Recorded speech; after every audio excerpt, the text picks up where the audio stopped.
Salut tout le monde, allez c'est le dernier entraînement de la semaine, on est samedi, c'est le week-end, c'est en équipe de 2 ou en équipe de 3 si vous voulez ou plus, plus vous pouvez faire 2 équipes. Voilà, donc vous adaptez le nombre de répétitions ou alors juste le metcon il va plus vite.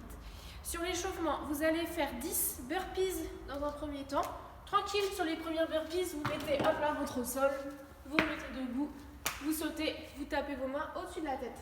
Vous enchaînez ensuite sur 2 tours, il y a 4 mouvements, 10 ground overhead. Donc vous prenez un objet, prenez votre partenaire par exemple, départ du sol, vous l'envoyez au-dessus de la tête. Départ du sol, je l'envoie au-dessus de la tête, je monte de profil, je les fesse en arrière, talon bien au sol, je l'envoie au-dessus de la tête. Ou alors il faut une charge, si vous avez un sac à dos, départ du sol, je l'envoie au-dessus de la tête. Hop, 10 ground overhead, ensuite 10 V-up alternés. Donc là vous êtes au sol, bras au-dessus de la tête et vous venez en fermeture, une jambe après l'autre. Si vous avez un peu de mal comme ça, vous venez fléchir la jambe. C'est la jambe et le buste qui se ferment en même temps. Ensuite, 10 shoulder tap push-up.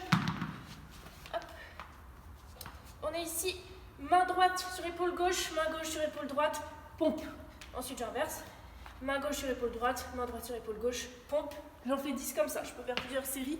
Si je veux, je peux faire les pompes sur les genoux.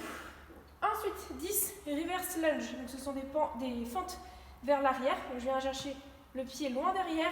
Je fléchis, le genou touche le sol. Je ramène. Je viens chercher derrière. Le genou fléchit et je remonte. Je fais un tour. 10 ground overhead, 10 V-up, 10 shoulder tap push-up, 10 reverse lunge et je finis par 10 burpees. Donc, un peu plus vite les burpees qu'au tout début. Si vous n'êtes, dans tous les cas, après, vous allez devoir vous réchauffer sur les 10 mouvements qu'il y a ici, spécifiquement. Alors, le metcon, c'est un 4 time. Il va falloir faire tout ça le plus vite possible à 2. Il va falloir vous répartir le nombre de répétitions comme vous voulez, mais vous devez obligatoirement avoir fini ici les 100 répétitions avant de passer aux 90. Pendant qu'il y en a un qui bosse, l'autre récupère. Et inversement, on n'est pas obligé de faire le même nombre de répétitions. S'il veut en faire 10, il en fait 10. Moi, j'en fais que 5 si je suis fatiguée. Et ensuite, on inverse, etc.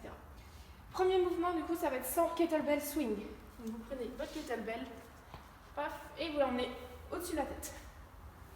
100 répétitions comme ça, j'en peux plus, c'est à lui. Si vous n'avez pas de kettlebell, faites avec un sac à dos, avec une haltère.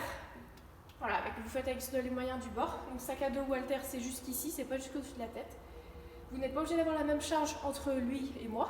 Si moi je suis un peu plus forte, je prends une charge plus lourde et lui un peu plus léger. Ensuite, on enchaîne sur 90 burpees. Donc, mettons, il en fait 5, j'en fais 4, il en fait 5, etc.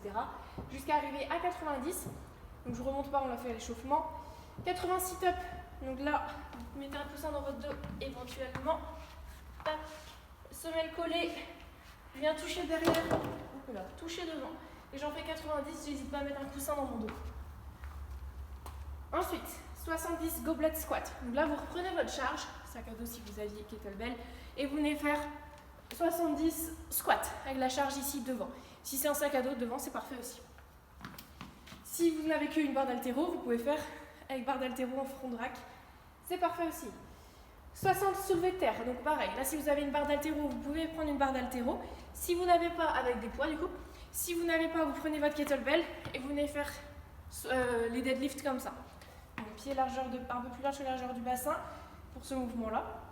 Et je remets la charge entre mes deux pieds, fesses en arrière, buste bombé et je me redresse en utilisant bien mes fessiers et mes cuisses. Bras tendus pendant tout le mouvement et relâchés. On enchaîne sur 50 kettlebell snatch. Donc là, on est la charge du sol au-dessus de la tête. Donc départ, si j'ai qu'un kettlebell ou une haltère, de la charge entre les jambes. Le bras qui sert à rien, il sert à rien. Je fléchis les jambes, je regarde devant, bras tendus, je monte le coude et je l'emmène au-dessus de la tête. Plus vite que ce que je viens de faire. Là, je vous montrer monter au ralenti. Je change de main et je fais la même chose. Paf, je l'emmène au-dessus de la tête. Si vous avez un kettlebell, il faut faire tourner le kettlebell vers l'extérieur pour pas qu'il cogne contre le poignet. Tac, je l'emmène vers l'extérieur et il arrive ici bien calé. Il n'a pas de tapis. Avec halter, c'est la même chose. Départ du sol.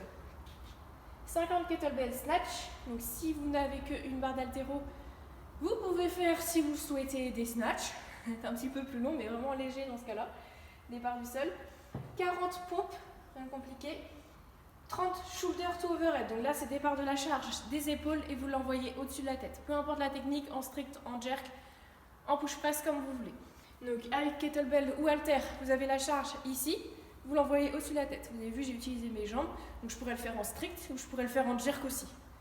J'essaie de changer de répétition toutes les 5 répétitions à peu près. Voilà, faites quelque chose d'équilibré. Si vous avez une barre d'haltéro, dans ce cas-là, vous faites des shoulder to overhead avec la barre d'haltéro.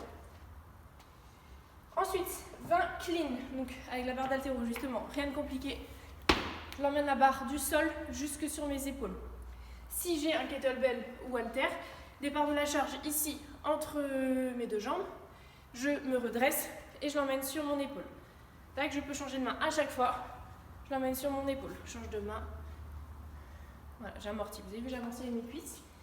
Et ensuite, dernier bloc, 10 thrusters. Donc, si vous n'avez pas d'haltéro, pas de problème. On descend en squat, je pousse, je développe au-dessus de la tête. J'essaie de changer de main toutes les 2 répétitions. J'en laisse un petit peu à mon partenaire parce qu'il n'y en a pas beaucoup. Il n'y a que 10 thrusters. Ça marche. Donc, un squat, je pousse, je développe au-dessus de la tête. Enfin, pour ceux qui ont une paire de kettle ou paire d'halter, vous pouvez tout faire, mais du coup en synchro, avec les 2 bras. Voilà pour ça. Donc ça c'est une idée, vous pouvez remercier Juliette et Julien pour cette idée de Metcon. Ils ont bien apprécié le faire, du coup j'ai repris leur idée. Et c'est à vous de le faire maintenant. Voilà. Pour le challenge, c'est un challenge à faire à 2. Je vais attendre ma partenaire qui va bientôt arriver et je vous montre ça de suite. Alors on va faire le koala challenge, je vais vous montrer avec Mélissa comment ça se passe. Alors, c'est à toi, t'as la tête en bas.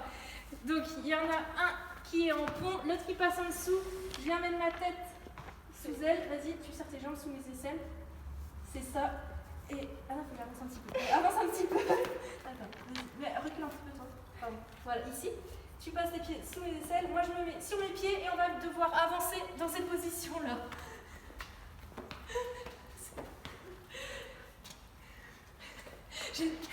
J'espère que vous avez vu à quoi ça ressemblait. Donc voilà, il y en a Mélissa qui marchait avec ses mains et moi je marchais avec mes mains à mes pieds. Normalement Mélissa donc ne touche pas du tout le sol et vous essayez d'avancer comme ça sur quelques mètres. Vous pouvez essayer aussi d'inverser. Voilà, je vous souhaite un bon week-end, à la semaine prochaine.